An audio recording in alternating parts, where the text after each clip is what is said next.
Now opening the eyes slowly, and then sitting comfortably in any position. Let the legs find their own way. You don't have to cross them or fold them. Let them find which way they are happy. This is one session out of so many sessions that we will devote to the idea of yoga philosophy.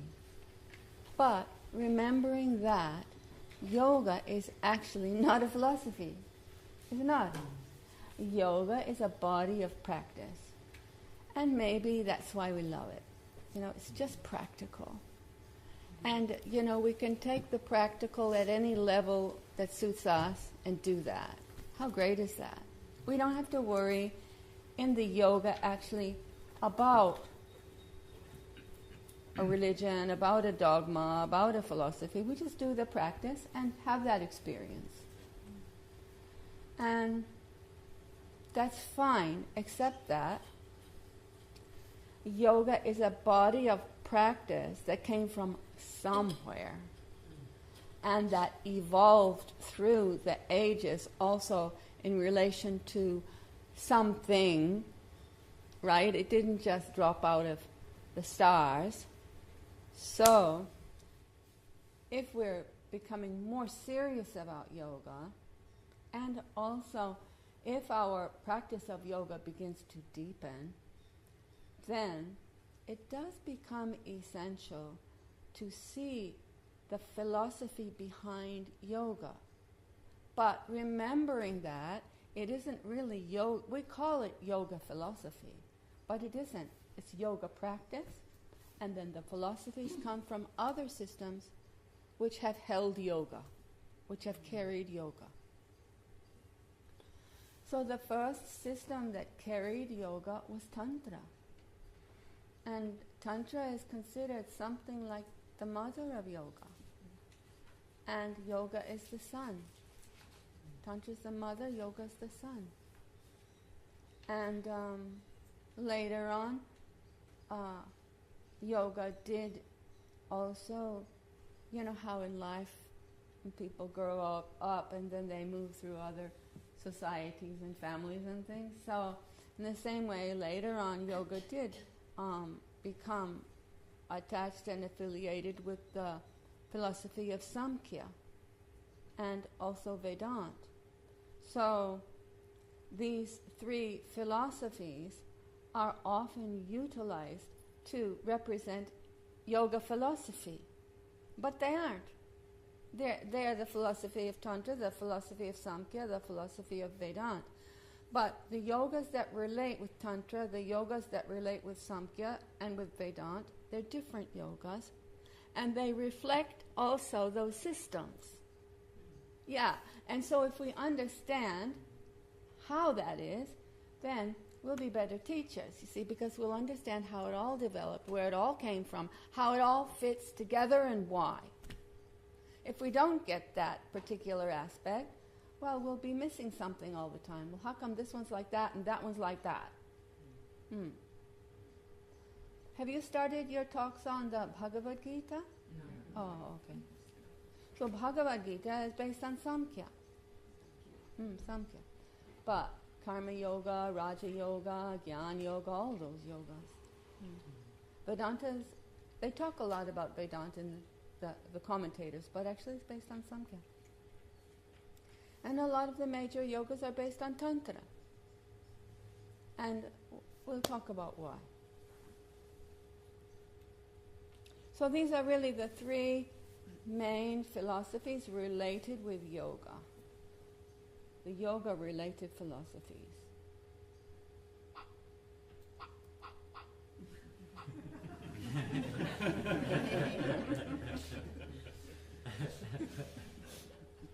So, when we talk about philosophy, that is like indirect knowledge, no? Because we don't really know that, but it's a whole system and we hear it, so that's something like what's being delivered to you. But in order to have a direct knowledge, we need to have that experience ourselves. So, the yoga-related philosophies are quite a large body of Sanskrit literature. Originally, they didn't have even translations of these texts, but now they have quite a few, and we can access them. This knowledge is derived from teachings that was given by the rishis, the yogis, the saints, the seers, from their own experience, from their own practice. They understood, and then they taught that, and what they taught became the texts, the philosophies. And so the study of these philosophies inspires us to walk the path of yoga and to attain self-realization. But the study of these philosophies does not give self-realization. To remember that. What gives self-realization? The yoga actually. One time at first, living in India, we never studied any philosophies at all. In fact, Master wasn't really keen that we even read the Gita. He used to say, don't bother with that. And one time, later on, when we started the yoga university, we all had to learn. We had to learn very fast because we had to be the first teachers. Later on, teachers would be brought in because the teachers didn't know the subject either about yoga and all this. So we had this philosophy teacher. He was really passionate about philosophy, and he used to teach, Vedanta and Tantra and all these subjects. And he could talk all day, very knowledgeable. But if you ask him any question, about the soul, about realization, about meditation, he always would say, "Oh, I can't answer those questions. Those are the questions for you to answer. You're the sannyasi. You're the yoga teacher. You practice meditation." So, I don't practice meditation. I just teach philosophy. That really stayed with me for all the rest of my life. Because there he was, so knowledgeable, and we were listening to him, for hours and hours, eyes open. And then he said he didn't know. And that we had to find out through yoga. Yeah. But still, if we utilize the yoga and the philosophy, I feel we have a more complete picture than most of the yoga teachers have today. And I'd like you to have that too. So, study gives us indirect, or what we can say second-hand knowledge. But in order to make that first-hand, direct knowledge, we need meditation, the study, the realization in ourself. So, direct knowledge is gained through experience. Direct knowledge gained through experience is the goal of yoga. So these are the 3 yoga-related philosophies. And interestingly, the first 2 are dualistic. Do you know what dualistic means? Yeah. It believes in 2, not one God. What is Christianity? One God. That's it. God. Well, there's God the Father, God the Son, God the Holy Ghost, but they're all. In this dualistic idea, there is 2 separate, there's consciousness and energy. So we say male and female, but actually male and female evolve way down the line. Pure consciousness, pure energy doesn't have male, female. It's just that. So the first philosophy which originally held yoga was Tantra, and it's a dualistic system based on the principles of consciousness and energy, and we call those Shiva and Shakti, which are in Tantra always one in the absolute sense. They are 2 principles, but in Tantra they're always merged in the absolute sense. Later on, we talked about the Kundalini. She descends with consciousness, of course, but the dynamic changes. Samkhya. Here's the major difference. See, Samkhya came later, It's based on the same elements that are also found in Tantra, but slightly different take. So, Tantra is a dualistic system describing, it is based also on two principles, Purusha, consciousness, and Prakriti, nature, energy.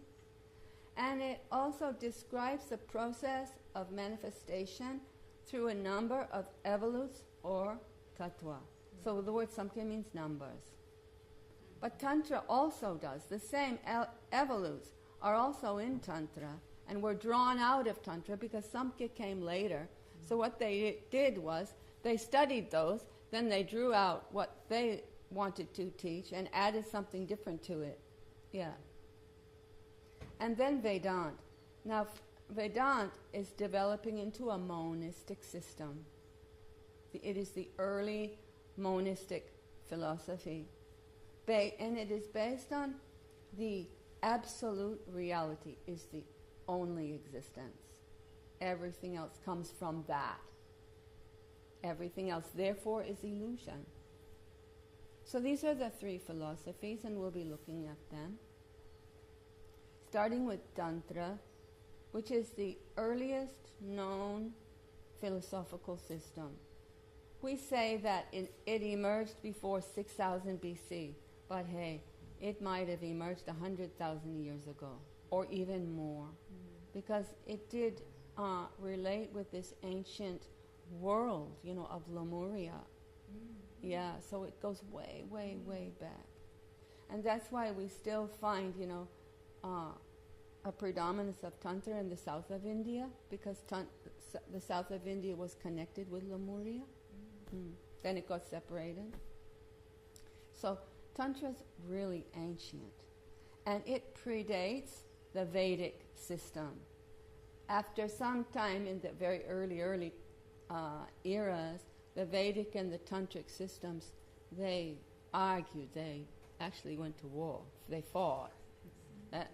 That's what, the Ramayana is about. They fought. And then from their conflict, the Vedic system emerged stronger. So that's how Tantra came under the Vedic umbrella and was later consolidated into the Vedic system as one of the Vedic philosophies. So that gives us, a kind of a wrong understanding right from the start. If we think Tantra is one of the Vedic philosophies, when actually it was its own huge body of knowledge and also of practices. There were so many thousands and thousands and thousands of practices held by this philosophy, culture, system of Tantra. So, but they kind of went under the axe because Tantra was predominantly energetic. They worshipped energy, and they didn't have the ethical means to control the energy that the Vedic system had. So that's why ultimately the Vedic system kind of absorbed it. And with their ethics, the Dharma originated, you see, with the Vedic system. They made sure that, things were done in a proper way. Just like in Australia, all the yogas have to have this ethical basis now. Yeah. So the emphasis in Tantra, although the Shiva and the Shakti equal merged, there's a great emphasis on energy. And this also relates to the early times when, the masters say, early humanity wasn't like us. They weren't intellectual and mental like we are. They were psychic. They were psychic, and they had natural gift. They could, fly up in the sky. If you read the Ramayana, there's all stories about it, and those are myths to us. But actually, they have some relevance as well, how things were in the very ancient times. So, see, Tantra also relates with that ability to utilize psychic energy, and a lot of the practices in Tantra did relate with that. And so, many of the yogas that we know and love, they're energetically based. See, Hatha Yoga, why do we know it and love it? Why do we practice it? It works on the energy, that's it. gets it balanced, gets us feeling better. And also, we've been talking about the Kundalini, the chakra, the prana. What do they relate with? Energy. Yeah. See, so all these yogas, Kriya Yoga, mantra also relates with Tantra. Mantra, yantra, mandala, those are the systems. And then, a lot later on, but the earliest of the Vedic philosophies was Samkhya. And it too is based on dualistic principles, Purusha and Prakriti. But in Tantra, remember, Shiva, Shakti, they're always merged in the absolute. But this is the basic difference, actually, between Tantra and Samkhya. And it's a difference we maybe don't even comprehend. But in Samkhya, Purusha and Prakriti, consciousness and energy, or creation, they're always separate. And they never merge. They never merge. This is really the difference. And it's very interesting difference also. I spent a long time and many years thinking about that difference. And Samkhya is the precursor of monistic philosophy. Because really, in Samkhya, what's important is Purusha. And to try to negate our identity with Prakriti and merge ourselves back into Purusha. So there begins, the beginning of the monistic thought. So the Yoga Sutras, the Bhagavad Gita, they are based on principles of Samkhya. The development of Raja Yoga and Karma Yoga. You know the Buddha. He learned Samkhya. When he was growing up, Samkhya was the predominant system. The teachers, the gurus, who, lived in ashrams, they all taught Tantra and they taught, Samkhya, and they taught meditation based on Samkhya. And the elements, dissolution of the elements, to go back to consciousness. So Buddha was taught Samkhya and he rejected that and made his own system. But guess what? A lot of what he taught was based on Samkhya. Yeah, because that was what he knew. So that was his base. From there he made something different, called it, and it was called by his name. And Vedanta. So Vedanta emerged in the post-Vedic period. So it's the end of the Vedas. Anta means end. So Veda, the end. The end of the Vedas is Vedanta. And the main source of Vedanta is the Upanishadic texts. I don't know if you've ever had the opportunity or the time to study those, but they're quite interesting. Yeah, quite interesting. They are all the teachings of a rishi or a yogi who has devoted their life to meditation. So they're quite high. And Vedanta is regarded as the highest Vedic philosophy. They have lots and lots of respect for it in India. And there are many branches, many sects of Vedanta. Advaita Vedanta, which means the system of Vedanta which is based on non-dualism, was founded by Adi Shankara, and he's the one who revamped our sannyas tradition so many hundred years ago. And Vedanta is the system which Jnana Yoga was derived from. And that's why Jnana Yoga is quite different to the other yogas. And sometimes you might think, my God, that's so, I don't understand that. You might think, but so it's based on Vedanta. And also the meditation on Om, which was very, very important for the ancients. Pranava or Om.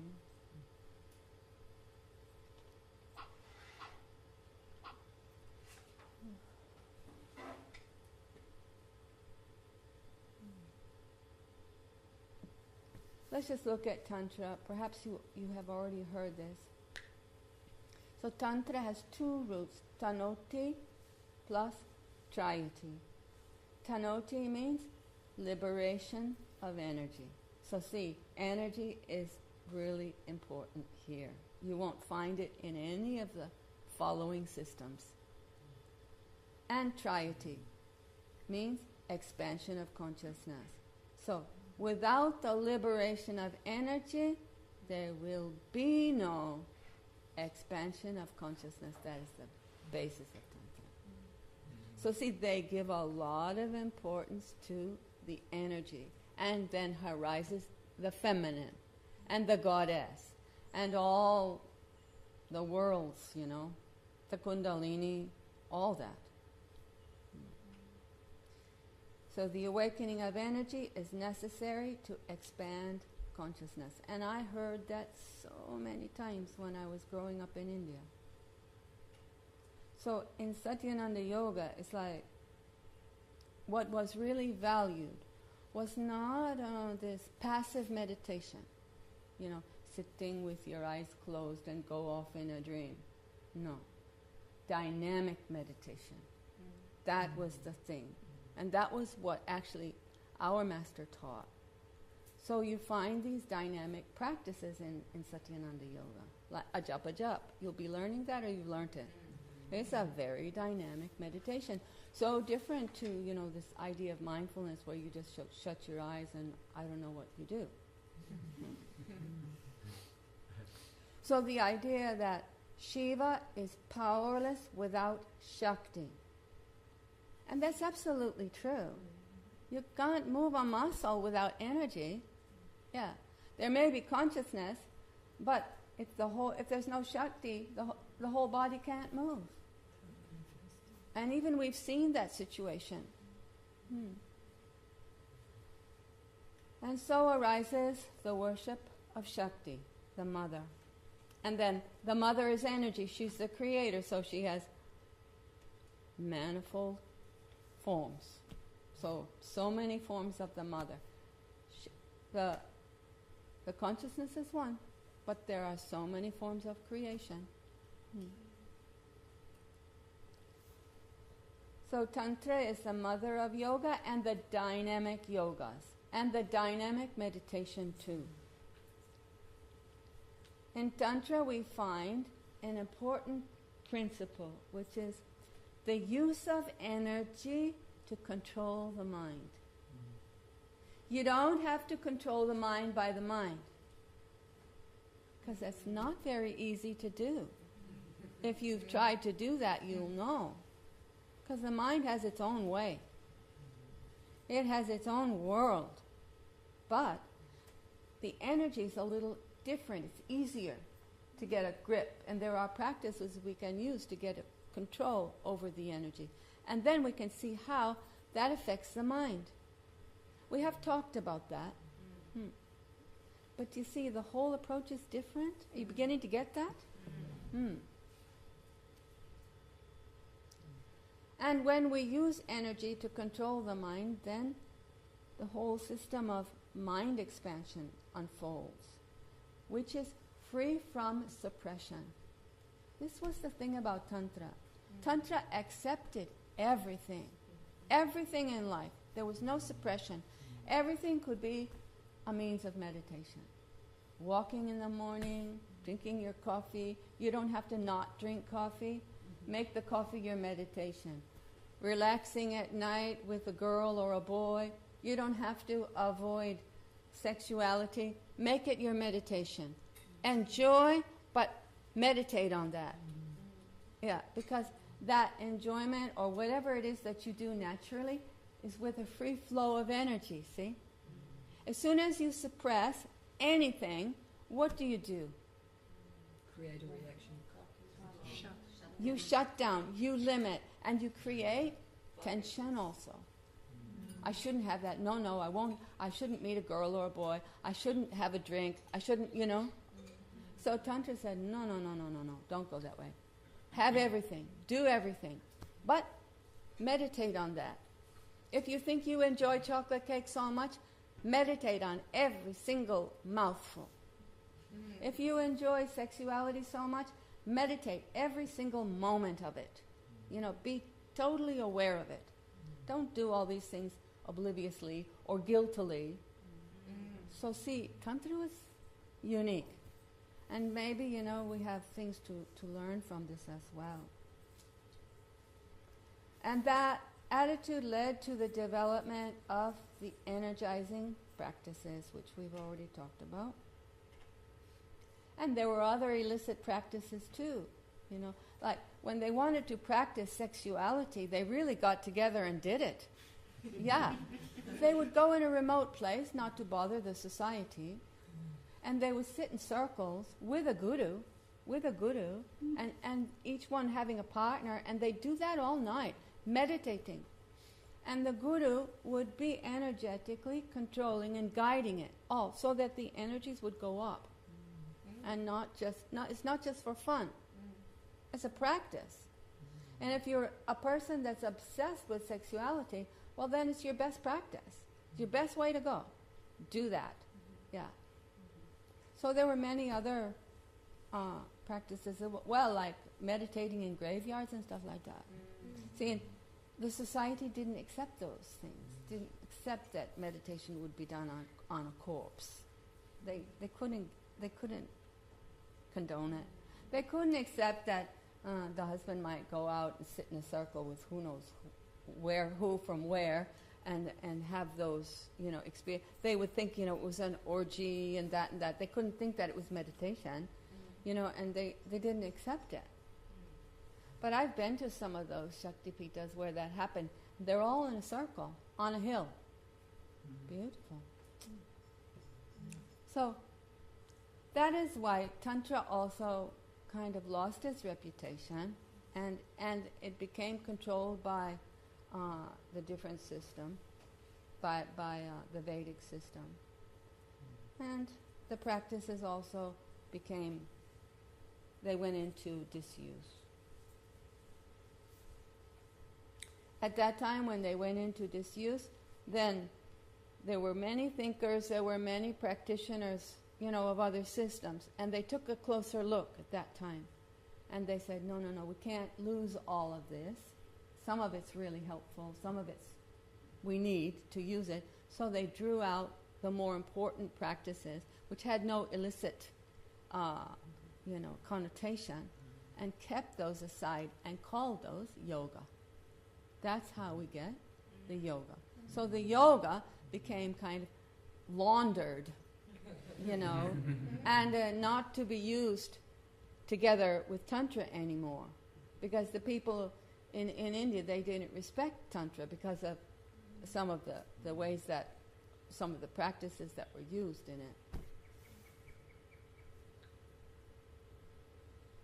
So, Tantra philosophy is actually so old that no dates exist, and it was passed down mainly by word of mouth, from teacher to disciple. And it was only recorded in written words at the time of the Vedas. So you see, because by that time Tantra had already been assimilated and it was recorded at the same time, so people thought, it's a part of the Vedic. The Vedic tradition is, the greater one. And the Vedic tradition was very, very different because it was all based on dharma, ethics, what's right, what's wrong, very controlled sexuality, very controlled use of any kind of, aberration like alcohol or drug or anything like that.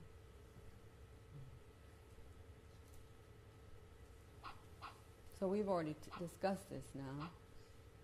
Entanglement in the powers of Tantra tainted its reputation because everything in Tantra was to raise the energy. And then, if you didn't have the dharma, to say what's right and what's wrong, you could also do wrong things with a lot of energy, and that becomes dangerous. Now, we all know that. So that resulted in its gradual amalgamation into the Vedic system. The oldest tantric texts were written down during and after the Vedic period. So some people think that the tantric period was like only a few hundred years ago, and that's when it arose. Scholars deduce that Tantra came from the Veda, because Veda and Tantra are found together. But it's not to say that's bad also. This happens. Do they clearly demarcate the tantric verses from the Vedic verses? No. No, so it's all mixed. No, they have tantric texts and Vedic texts, but you can find many, many principles of Tantra in the Upanishads, for example. And it doesn't say that it's tantric. But we know, because we've studied. Like there are many Upanishads that talk about Kundalini and different practices of Hatha Yoga, Pranayama, things like that. Because those were the practices that needed to be done. The Vedic system didn't have the practices. They had yajna, the fire ceremonies that we do. They had that. They did that. That was their main practice. The yoga came from Tantra. Yeah. So see, the practitioners, the meditators, they knew that these things were really important. So they just included them in their teaching and called it Vedanta or Samkhya. Yeah. But we can see that now. When we study a text, we can see that. Almost every text on Vedanta, almost every Upanishad does have some element of Tantra in it. And also, I heard that at the time when the Upanishads, which are Vedanta, right, being compiled, they had meetings, like with the Tantric exponents, the Samkhya exponents, and they had discussions, and then they compiled. But they always emphasized Vedanta and gave the credit to Vedanta. But anyway. That's politics. Yeah, it happens. So the Tantras were originally secret. They were secret, why? Because there was power, there was energy in those. And power misuse can be dangerous, so they were kept secret. And they were memorized. They weren't written. So you had to have a really good mind. Whatever you heard, you had to remember it exactly, or it would be all wrong. You couldn't get the password if you didn't remember it. There were originally 14,000 tantras. And they were recorded also in symbols, imagery, myth. Almost all has been lost. Now there are 64 major classical texts. And even those, I remember the whole time I was in India, Swamiji was always trying to get them translated. Not into English, from Sanskrit into Hindi. And he never got it all done. Yeah. So those 64 major classical texts and innumerable minor ones. But most of those not available. Only a few. There are a few, maybe 4 or 5 available in English translation. Maybe they're still kept secret somewhere. Oh, there would be many. And also, you know how they used to keep things secret? By memory. And then, when things were written down finally, they used to bury. Yes, in full view. They would actually inscribe them on something more, durable, maybe rock or metal or something, bury. So how do we know that there was originally that many? Is it because things have been referred to? Yeah, and the old texts. There are texts and texts and texts, relating with the Indian philosophy. And some called old texts, the Purana. So there are references that they find. So here's how it is. Tantra is a dualistic And in Sanskrit, that means Dvait, dualistic Dvait. So it's a dualistic philosophy. Cosmic consciousness, Shiva, cosmic energy, Shakti, are actually combined.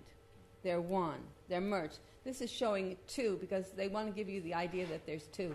But actually they're completely merged in the absolute, in the unmanifest, in the uncreated. Created becomes a little bit switch over. But we talked about that with the Kundalini, right? In Shiva and Shakti, the two are actually one.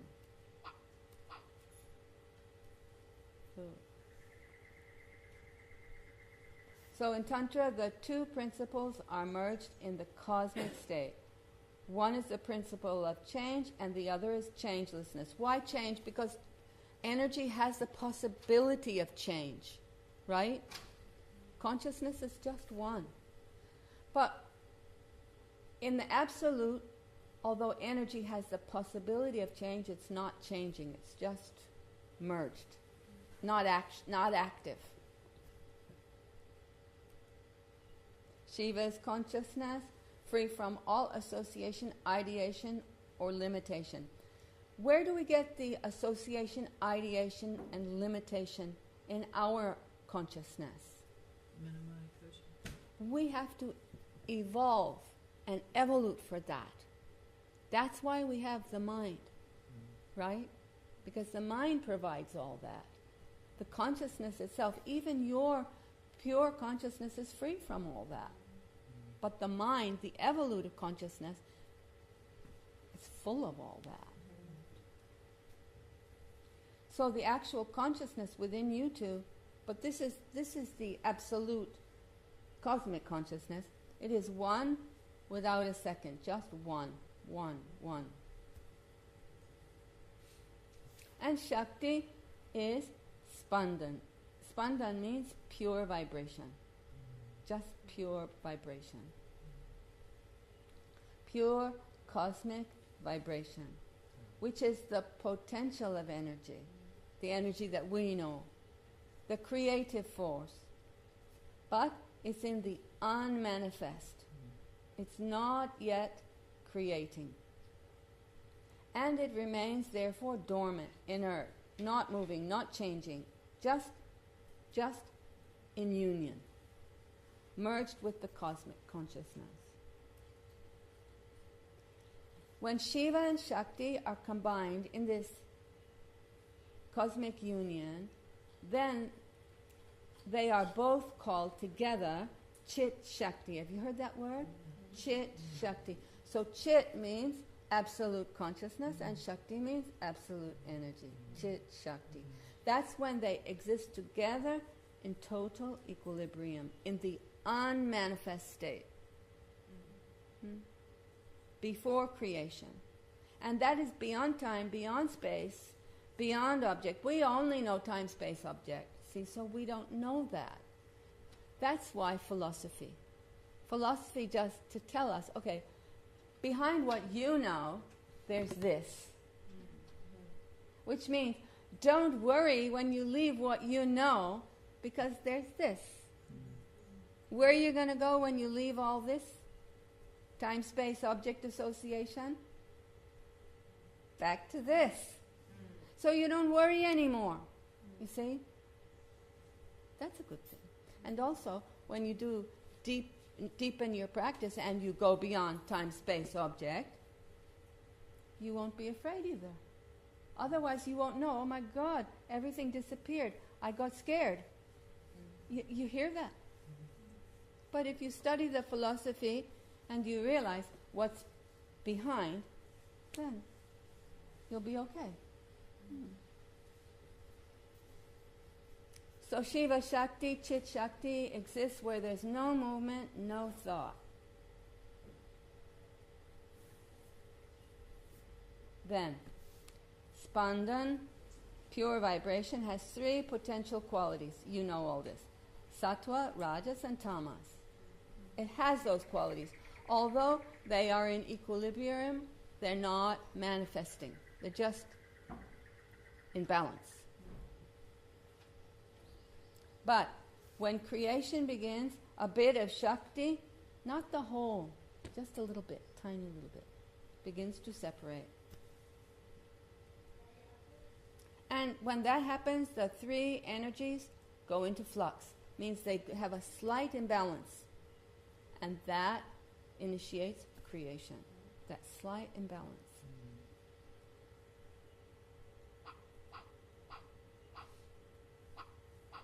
So when there's that slight imbalance, one or another of those three gunas prevails for some time.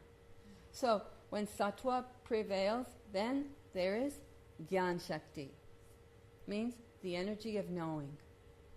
When tamas prevails, there's Icha Shakti, the energy of willing. And when rajas prevails, there's Kriya Shakti, the energy of action. So these are the first three elements of creation. What are they? Gyan Shakti, Icha Shakti, Kriya Shakti. Before creation, there's no Gyan Shakti, no Icha Shakti, no Kriya Shakti. They're the first three evolutes of creation from the pure Chit Shakti.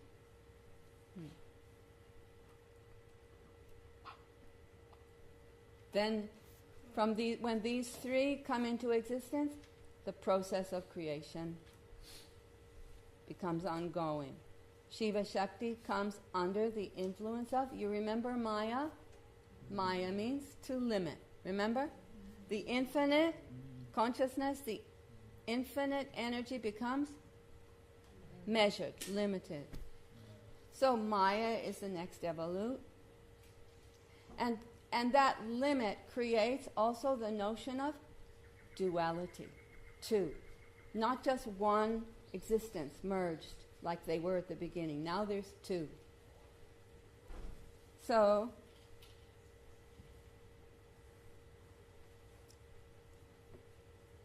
I think we've done all that. Oh, okay. So Maya is the illusory force, and it creates Gyan Shakti. The infinite is limited by knowledge. Icha Shakti, the infinite is limited by will. And Kriya Shakti, the infinite is limited by dynamism, by action. And then there's 5 more limitations. Actually, these limitations are also evolutes. They're what bring us into creation. So, perpetual existence, there's no time, right? In the absolute, there's no time. So that's the next limitation.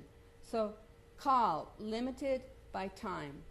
Something begins and it ends. Otherwise, it's infinite, beyond time. And free will is limited by destiny, fate, birth and death. Consciousness is limited, the infinite consciousness is limited by an individual consciousness. So chit becomes chitta, chitta. Shakti, the infinite energy, is limited by individual energy, becomes prana, what we've talked about. That prana is not the same as Shakti. Shakti is the cosmic. And Mahat, which is the individual consciousness, becomes limited by buddhi, ahamkar, and the aspects of mind. So these are also evolutes. How we come into creation, the pathway of creation. In order to go back, up, out of creation, we need to go from one to another, to another, to another. And that's how they used to meditate. These evolutes were used as a pathway of meditation. Now we have different type of meditation. But originally. So the individual consciousness, chitta, is not separate from the cosmic consciousness, chit. Your consciousness is chitta, right? Your soul. But the absolute is chit, the totality of consciousness, what we call God, right? So your individual consciousness, chitta, is not different to chit. It's a part of it, a fragment of it. So Chitta has the total knowledge of Chit. Your soul, your spirit, your Atman has the total knowledge of the Supreme Consciousness, because it's a part of it, of the same stuff. So in that sense, man is not separate from the cosmos. We just imagine that we're separate, actually. Walk around thinking and worrying about ourselves as if we're separate, but we're not. We're all part of the same thing. An integral part. The individual mind comes under the influence of guna, and it creates material existence, association, and limitation. And then the mind identifies with all that limitation, with all those forms. And that's our condition. Does that make sense to you? We've forgotten long ago that we're unlimited. We've forgotten that we're consciousness. We've forgotten about the unmanifest existence that we came from. We don't even imagine that we came from an unmanifest existence, do we?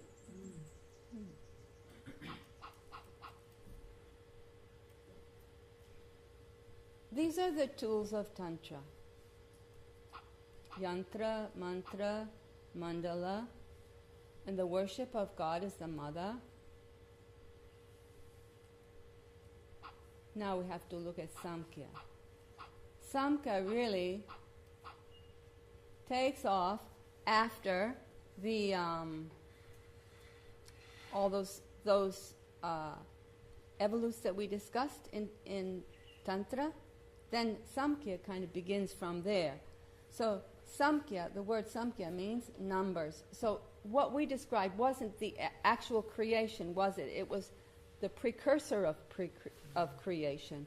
So Samkhya then gives the evolutes which bring you into creation. Tantra does as well, but Samkhya is limited just to these that bring you actually into the creation. So Tantra was actually more complete. More complete. I'll try to explain that. Okay, so the word Samkhya means numbers, and it explores 24 elements of nature. We've already looked at those, the 5 Gyanandriyas, the 5 Karmandriyas, the 5 Tattva, remember? The 5 Tanmatra, those are 20, plus the 4 of the mind, 24. It was developed by Rishi Kapil, one seer, one yogi, developed the system of Samkhya. This is the difference between Samkhya and Tantra, and I'm obviously Tantra. Tantra evolved for thousands of years before that, and it evolved through many different practitioners, minds, who were dedicated to different aspects of practice, different aspects of its philosophy, and had realized, vast energies, and maybe destroyed worlds with it, who knows, Because Lemuria was ultimately destroyed, just like Atlantis was. Overuse of energy, misuse of energy. Yeah, so energy in the ancient world was something. Well, we have the atomic bombs and all that, so we can understand it can be misused. So Samkhya is also a dualistic system. It uses the terms, instead of Shiva Shakti, it uses Purusha Prakriti. And that's why you might get confused. What's Purusha Prakriti? What's Shiva Shakti? They're the same. And Samkhya talks about the existence of the soul, why these two are separate.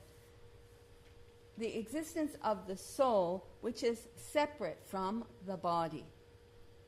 So Purusha is the pure consciousness, and it is separate from Prakriti, which is the body. And to keep that separation always in mind, so that you can merge, you can gradually leave the awareness of the body and merge totally into Purusha. That's the concept behind it. And that would be the purpose of meditating, to let go of all the associations, identifications with the body, with the world, and merge totally into? Yeah. And this system became popular after Tantra had fallen into disrepute. Does that make sense to you now, how it happened? And it took place, over time.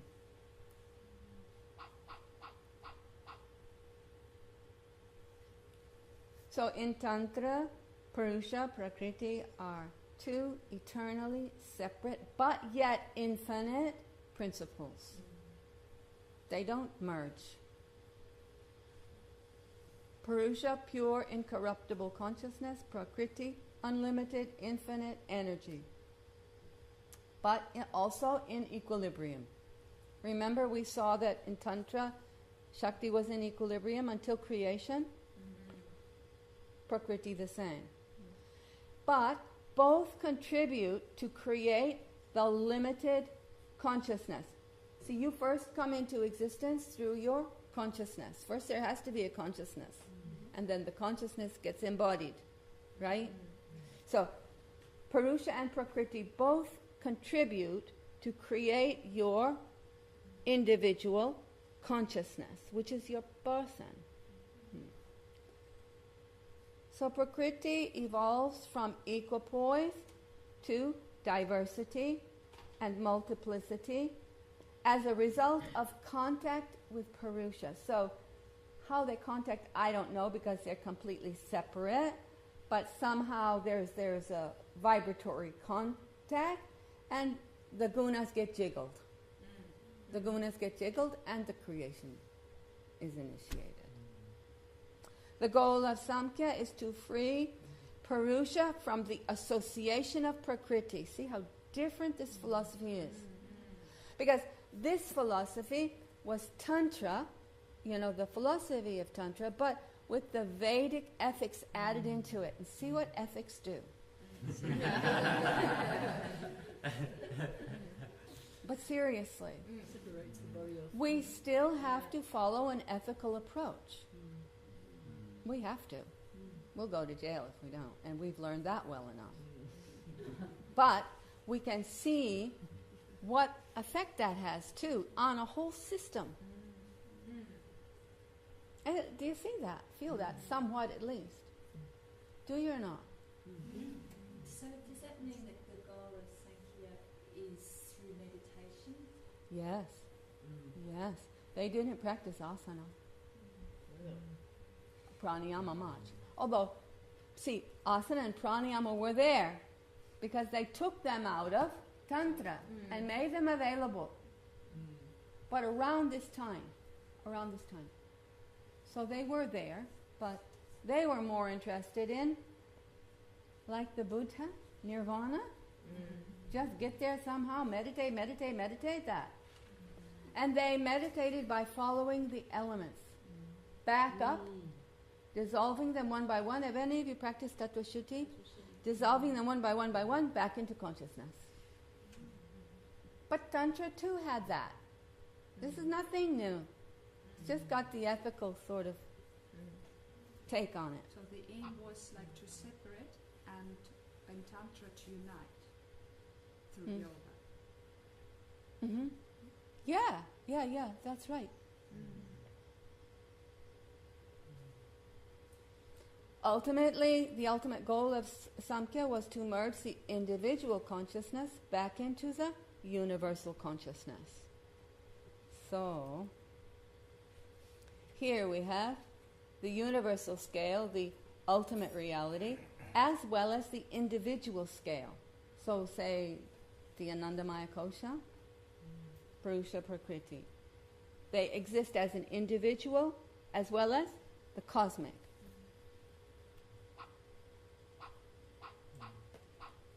So Purusha is pure, eternal, infinite consciousness, illuminated consciousness. And it's not changeable, it's not caused, it's all pervasive. Prakriti is in equipoise here, at this level. Calm. She's also one at this level. See, there's no gunas here. She's just energy. And harmonious. And there's no creation, there's no time, no space at this level. Then,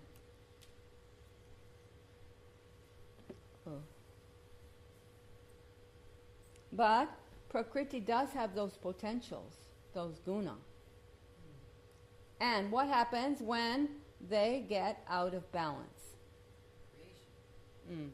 So here is how Samkhya explains. Creation's initiated. So this is how it does. So Purusha then ejects light, reflects light, and Prakriti ejects, reflects energy. And the two, the light of Purusha, the energy is kind of like when the man and the woman come together. And the energy of Prakriti, they create the first individual tattva, the individual consciousness, which we call Mahat, and Buddhi. So Mahat means the limited, the individual consciousness. It's of the same stuff because it's infused by Purusha and Prakriti, born of the light of Purusha and the energy of Prakriti. Scientists have seen when an egg gets fertilized, that light is emitted. Really? Yeah. Yes. Wow. And my When understanding is in the in mums, IVF, when Yeah. they're connecting the two, they give it an electric Oh, Yeah. wow. electricity into it. There's some kind of energetic input into it. Yeah. It says Mahat is Buddhi. Actually, Buddhi is the first evolute of Mahat, so Buddhi is the quality of Mahat.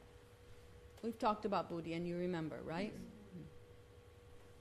So Buddhi has those qualities of discrimination and higher mind. Why? Because it's essentially a part of the individual consciousness, very close. It's in it. It's the conscious field. And it's sattvic in nature, because it's the first evolute. But it has the potential of time and space. It knows what is truth. And it is aware of both manifest and unmanifest. So then, Mahat also, Buddhi also needs a vehicle, an identity. First it needs an identity. So ahamkar, the ego, comes into existence. Then,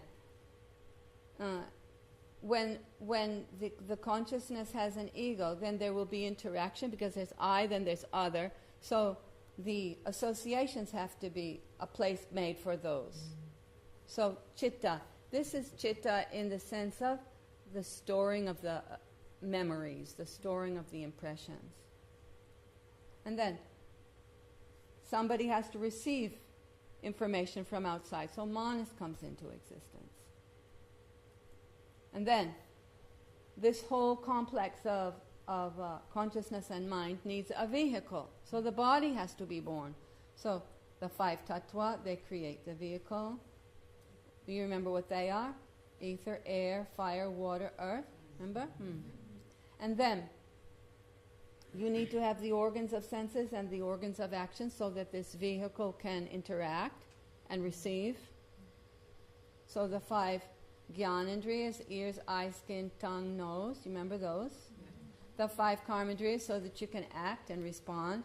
So the speech, hands, feet, sex organs, and excretory organs. And then the sensory perceptions. Hearing, touching, seeing, tasting, smelling. So that's 5, 10, 15, 20 elements. And then the 4 elements of the mind, 24. Those are the 24 numbers of Samkhya. So if you focus your meditation on those and gradually dissolve them one into another, then you come back through these 20 and then the 4 of the mind, you come back to Purusha. That was the system. Easy. But that's what they did. They didn't teach the methods that we do. That was what they did. It actually makes a lot of sense. Yeah. Sounds like it would take a lot of lifetimes. They will take a lot of lifetimes. So the pure light of Purusha is reflected onto the 24 elements. And we call those 24 elements me. Forgetting about Purusha, that's the whole deal. right? And it's a mystery how we got so trapped in Prakriti, in the nature. And we called it me. When really there's only one me, and that's Purusha. So that's a basic tenet of Samkhya. Why do we identify ourselves with all that? All that is around us, all these relationships, all this that disturbs our mind actually. Why do I identify with that? Why do I take that so seriously? I really believe in it, I get so upset, I throw a tantra, I start shouting. It's true, isn't it? And we see it every day. How can I get so angry? It's all nonsense. Right? Well, that's the philosophy. Okay, and the time's up. I hope you have a basic idea.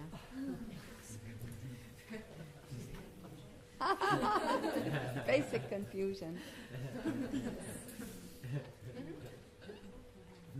Okay, let's sit quietly.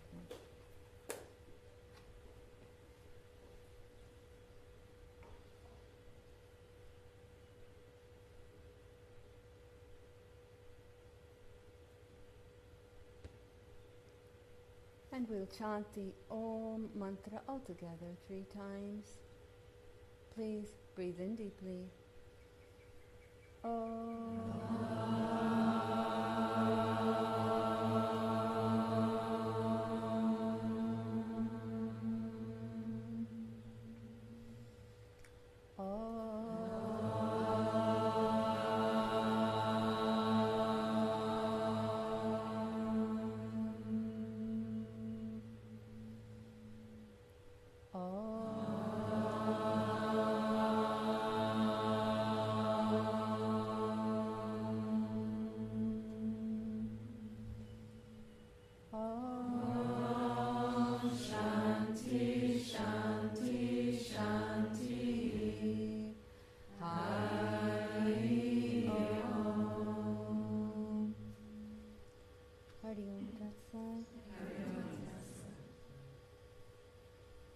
I want to ask you something. How's your kirtan going? We're attempting it most So, days. I hope to hear your kirtan in the satsang. So maybe you can prepare. You can do a few kirtans all together for those who aren't confident. And those who are confident, they'll do their own kirtan. I want to see how you go in the kirtan. Okay? And I especially want Yoga Pradeep to sing, so focus on him. This lifetime, this next satsang. You have many nice kirtanas here. I just want to... It's lovely. Your coordinator has said that your Om chanting is lovely, and it really is. When you chant Om, my whole being just goes... Yeah. Lovely. So I want to hear your kirtan. See how you can go even together or individual. We'll have a mix. Okay. And I look forward to it. Other societies and families and things. So in the same way, later on, yoga did become attached and affiliated with the philosophy of Samkhya and also Vedanta. So these 3 philosophies are often utilized to represent yoga philosophy, but they aren't. They're the philosophy of Tantra, the philosophy of Samkhya, the philosophy of Vedanta. But the yogas that relate with Tantra, the yogas that relate with Samkhya and with Vedanta, they're different yogas, and they reflect also those systems. Yeah, and so if we understand how that is, then we'll be better teachers, you see, because we'll understand how it all developed, where it all came from, how it all fits together and why. If we don't get that particular aspect, well, we'll be missing something all the time. Well, how come this one's like that and that one's like that? Have you started your talks on the Bhagavad Gita? No. Oh, okay. So Bhagavad Gita is based on Samkhya. Samkhya. But Karma Yoga, Raja Yoga, Jnana Yoga, all those yogas. Vedantas, they talk a lot about Vedanta in the commentators, but actually it's based on Samkhya. And a lot of the major yogas are based on Tantra. And we'll talk about why. So these are really the three main philosophies related with yoga. The yoga-related philosophies.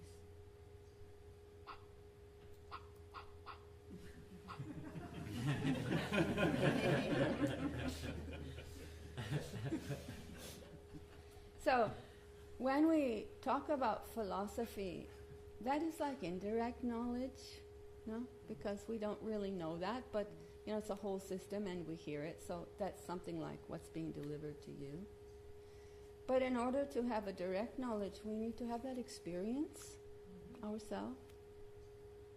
So, the yoga-related philosophies are quite a large body of Sanskrit literature. Originally, they didn't have even translations of these texts, but now they have quite a few, and we can access them. This knowledge is derived from teachings that was given by the rishis, the yogis, the saints, the seers, from their own experience, from their own practice. They understood, and then they taught that, and what they taught became the texts, the philosophies. And so the study of these philosophies inspires us to walk the path of yoga and to attain self-realization. But the study of these philosophies does not give self-realization. To remember that. What gives self-realization? The yoga actually. One time at first, living in India, we never studied any philosophies at all.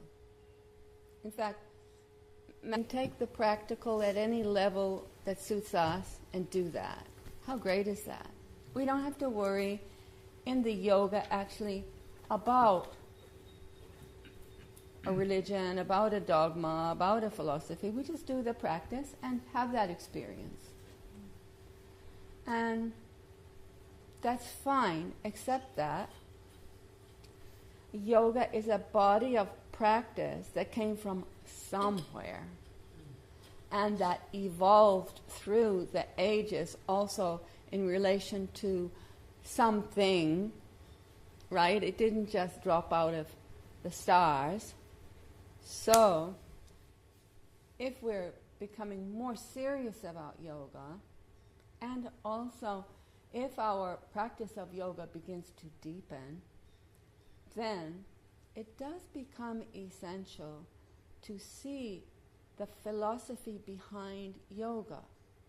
But remembering that it isn't really yoga, we call it yoga philosophy, but it isn't. It's yoga practice, and then the philosophies come from other systems which have held yoga, which have carried yoga.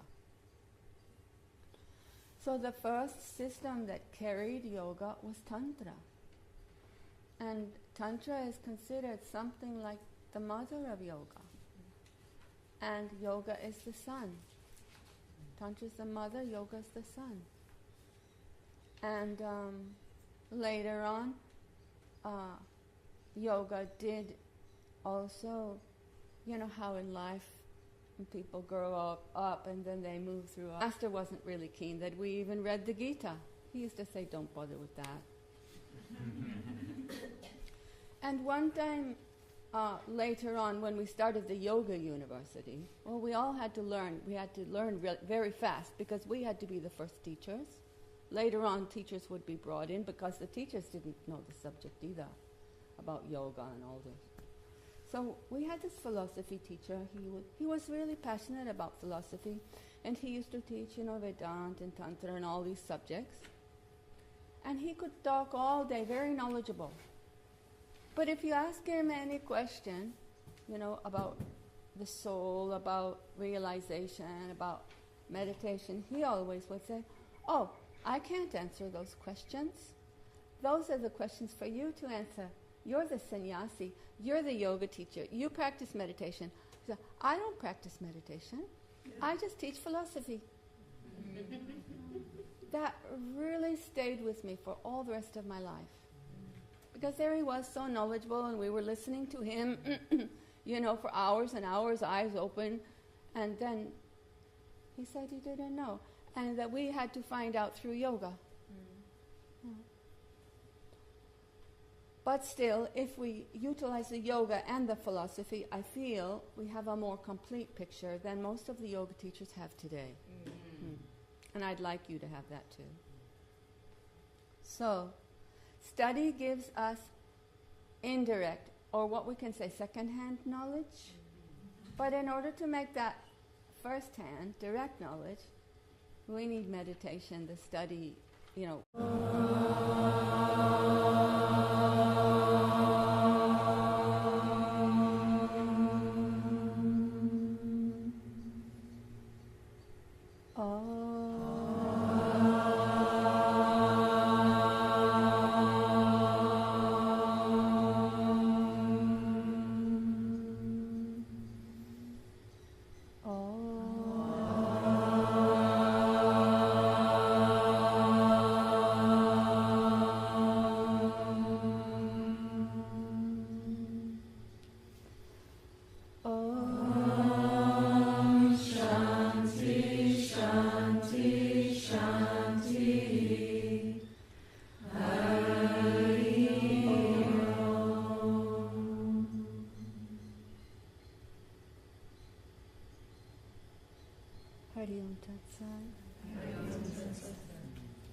Now opening the eyes slowly, and then sitting comfortably in any position. Let the legs find their own way. You don't have to cross them or fold them.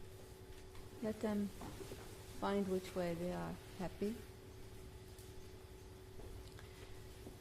This is one session out of so many sessions that we will devote to the idea of yoga philosophy.